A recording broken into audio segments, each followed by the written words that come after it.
مسجد نبوی کی تعمیر اور صفا کی درسگاہ۔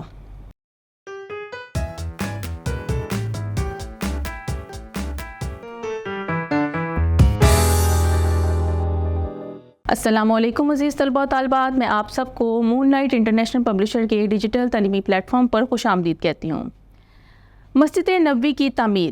نبی کریم صلی اللہ علیہ وآلہ وسلم نے ہجرت مدینہ کے بعد سب سے پہلے مسجد نبوی کی تعمیر کا آغاز کیا۔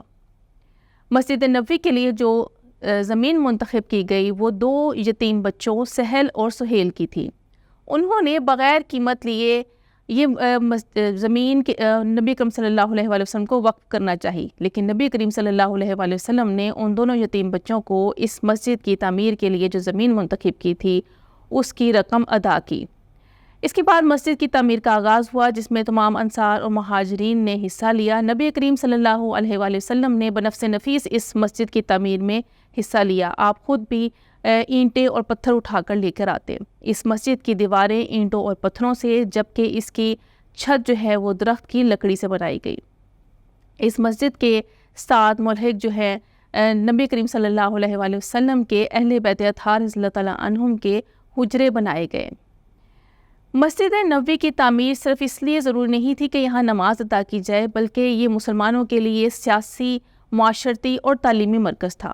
نبی کریم صلی اللہ علیہ وآلہ وسلم کے پاس جو مقدمات لائے جاتے، آپ ان کا فیصلہ بھی مسجد نبوی میں ہی سناتے، تو یہ ایک قسم کی عدالت کی حیثیت بھی رکھتی تھی۔ مسجد نبوی میں آج نبی کریم صلی اللہ علیہ وآلہ وسلم کا روضہ مبارک بھی موجود ہے۔ جو لوگ حج اور عمرہ کرنے کے لیے جاتے ہیں وہ مسجد نبوی کی بھی زیارت کرتے ہیں۔ مسجد نبوی کی بہت فضیلت ہے۔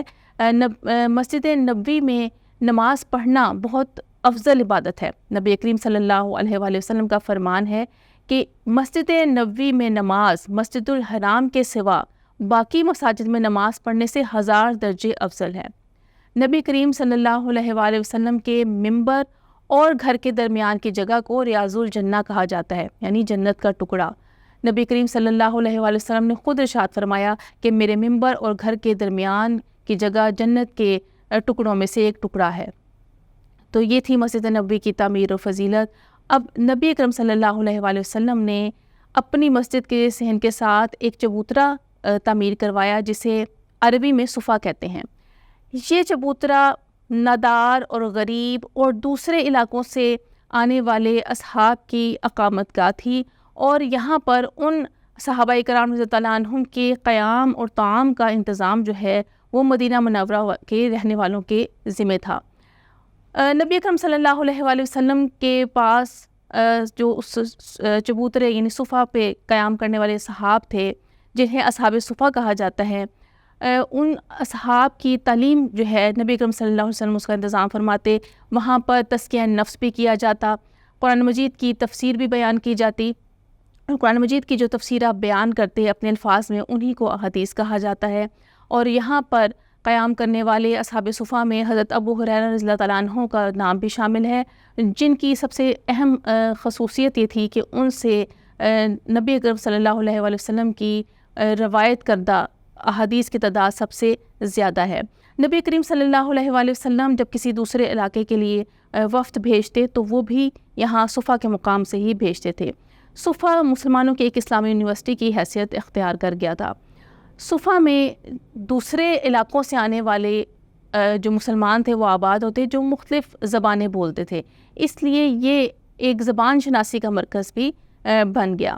اصحاب صفا کو جب نبی اکرم صلی اللہ علیہ وآلہ وسلم نے تعلیم دے کر دوسرے علاقوں میں بھیجا تو انہوں نے دوسرے علاقوں میں جا کر تعلیم کی لائن کٹ کر دے۔ نبی اکرم صلی اللہ علیہ وآلہ وسلم نے اصحاب صفا کو جب دوسرے علاقوں میں بھیجا تو انہوں نے تبلیغ اسلام کا کام بہت اچھے طریقے سے سر انجام دیا۔ اس سے پتہ چلتا ہے کہ صفا وہ مقام ہے جہاں سے بہت سے تعلیم یافتہ افراد نکلے جو نبی کریم صلی اللہ علیہ وآلہ وسلم کی صحبت میں رہے اور آپ سے براہ راست دین کی تعلیم حاصل کی۔ امید کرتی ہوں کہ آج کے لیکچر سے آپ کو مسجد نبوی اور اصحاب صفا کے بارے میں اور صفا کی درسگاہ کے بارے میں معلومات حاصل ہوئی ہوں گی۔